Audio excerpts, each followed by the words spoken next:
இப்போ ஒரு தொழில் பண்ணுறோம். இந்த தொழிலில் எப்படி நான் முன்னேறுவது அப்படிங்கிற ஒரு விஷயத்தை நம்ம யோசிக்கிறோம்.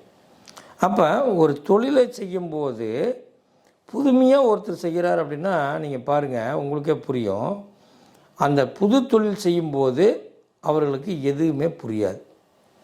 அப்போ எதுவுமே புரியலையும் போது ஒன்று போகுது, ஒன்று வருது, ஒன்று பண்ணுறோம், பிடிக்கிறோம் அப்படிங்கும்போது வியாபாரமும் ஆகும்.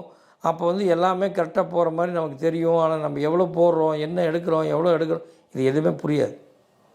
ஆனால் ஒரு குறிப்பிட்ட டைமுக்கு மேலே ஏதாவது ஒரு இடத்துல பணம் பற்றாக்குறை ஏற்படும் பொழுது அவங்க மனசால் பாதிக்கப்படுவாங்க. அந்த மனசில் பாதிக்கப்பட்டு இவ்வளோ ஆயிடுச்சா, நம்ம எப்படி வெளியே வர்றது அப்படின்னு தெரியாமல் ஒரு புதிர்க்குள்ளே உள்ளே போயிடுவாங்க. அப்போ தாங்க அவங்களுக்கு தொழில் நஷ்டீடு ஆகிறதுக்கு காரணம். தொழில் நஷ்டீடு ஆகிறதுக்கு மெயின் காரணமே மனம் குன்றி போவது தான்.